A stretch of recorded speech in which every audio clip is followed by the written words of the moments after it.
Good morning, are you out there? It's Mark with Homebrew Fever Dreams Review. HFD Review, that's right. Now, I'm a little allergies today, so if I sneeze explosively, you're just going to have to, I'll just like, and then we'll edit it out later like you guys know I love to do. Okay, we are back with an offering from Outrageous Maximum. It's kind of down to Rune Queen, Outrageous, and I think Hot Army has been doing some hand-drawn stuff. I don't know if you guys have been looking at that on the subreddit, but it's pretty cool just to get the piece of art with it, and I appreciate you guys sticking with me to do this. There's not a lot of us, but we are getting, first of all, congrats to us on the HFD Review channel. Has hit 34 subscribers today. I don't usually talk about subscribers, but considering it is such a small community of people who just are watching stories about each other's homebrew, I think that's really cool. And a few of the videos have hit up over 100 views a piece. So granted, a lot of times they're like 20 or 30 minute videos, so people are only watching a couple of minutes of it, but we're hooking people. And I'm talking to you guys, who are posting the content, because this is 100% about you guys sharing your stuff. To anyone who may be new here and has not clicked off instantly in the first 30 seconds, I'm Mark.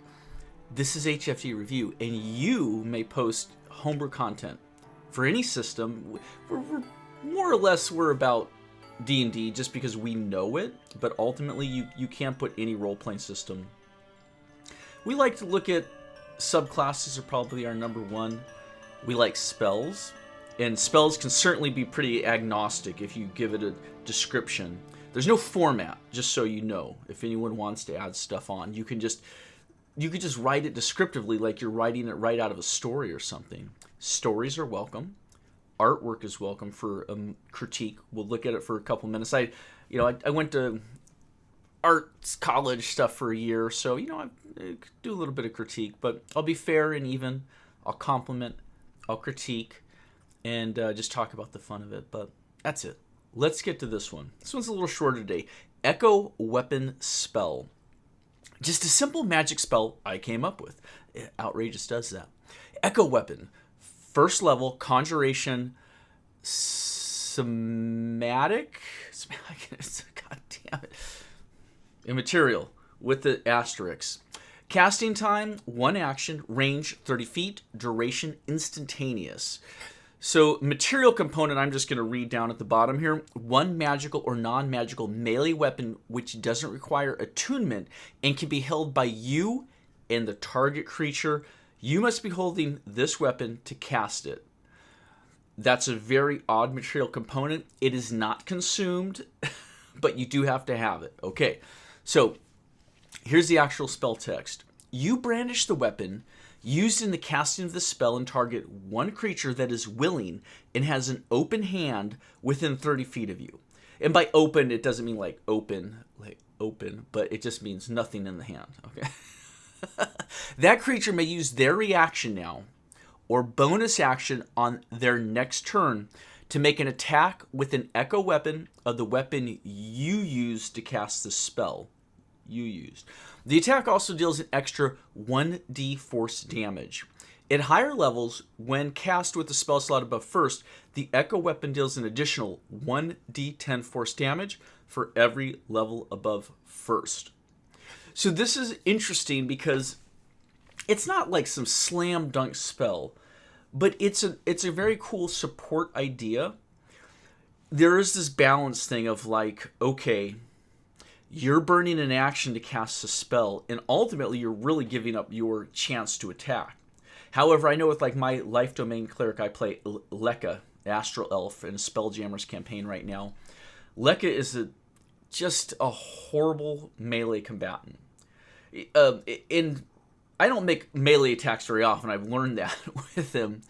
And I also roll really bad on melee attacks for whatever ungodly reason. But I could see Lekka handing over, Lekka has like a +1 Mace of Terror or something like that. I could see him echoing that over to our monk, because the monk, I use it. Yeah, because this doesn't talk about proficiency or anything, does it? Just a magical and non-magical weapon that the creature doesn't require attunement, can be held. But yeah, so this doesn't require the target you're echoing the weapon to be proficient or anything, per the way it's worded. And I like that bit of loosey-goosiness because the magic is helping here. All right? It's not about their technical capability per se. And it's really allowing one of your allies to access their reaction or their bonus attack. They have a higher to hit rate theoretically for whatever they're doing. Although, how would you do that? You'd probably want them to have proficiency in the weapon type. But you get the plus 1d force, and that can be multiplied up to 1d8 force damage in addition, or 8d10 force damage. So you can really magnify it quite a bit. It's super situational. I like that you get the little bump up on the force just to give it more pop, make it a magical attack if it wasn't. And I would say that if you were out of position yourself to make a melee attack is where this could really function well. You would want to do it where your ally's turn is going to come up after you. Probably they're going to want to use that as a reaction. Because most of your allies are going to have something to do on their bonus action that would be better than this attack. So it's really going to fall into that reaction. And I guess the final thing is where this could really shine, which I don't think we're talking about, but per the wording, this would work. If it's a magical weapon, not attuned, but if it was something that could deal an extra 1d8 weapon damage, slicing, whatever, and a 1d6 fire damage on top of it, because it's magical in nature, and the 1d10 force damage. Or if it's just a +1 non-attuned weapon, you get that +1 to the hit, you get the +1 to the damage, plus the 1d10 force damage. I could see that being pretty sweet, where you could give a pretty good single damage output that is magical to an ally who doesn't have anything to do on the reaction. I'm going to say, though, that ultimately this is probably like a C+ to B- on the the spectrum here. Tiers, whatever, the S tier, yeah. I'd say it's a B then. Only because I don't think it's oftentimes going to be the best use of the caster's action. Could you make it a bonus action? Then I think it would bump this right up there to an A+, because you would be able to take your action to attack with the weapon as the caster, bonus action cast it, and hand over that reaction to your ally. Their reaction or their bonus action. I could see having it slotted in, but man, I could see you playing like 10, 12 sessions of a campaign and only using this a few times. Only because you are burning up your first spell slot. So it isn't just like, we just do it all the time. It comes in handy every now and again. It's like, what? I mean, your ally can miss with the attack as well. In which case, you lost your action. They miss and get nothing out of it, even though it's just a reaction bonus action. And your spell slot's gone. It's like if the 1d force was jacked up to more, I would say no. I would say it's like you're kind of like trying to hand over Divine Smite to an ally kind of thing. Like if it was like a 2d10, but it's not. So it's one of the weakest damage outputs you can get for a first level spell. It's not guaranteed to hit, and you're using your own action. So in the final summary, Outrageous, I would say rejigger this so that it's one bonus action.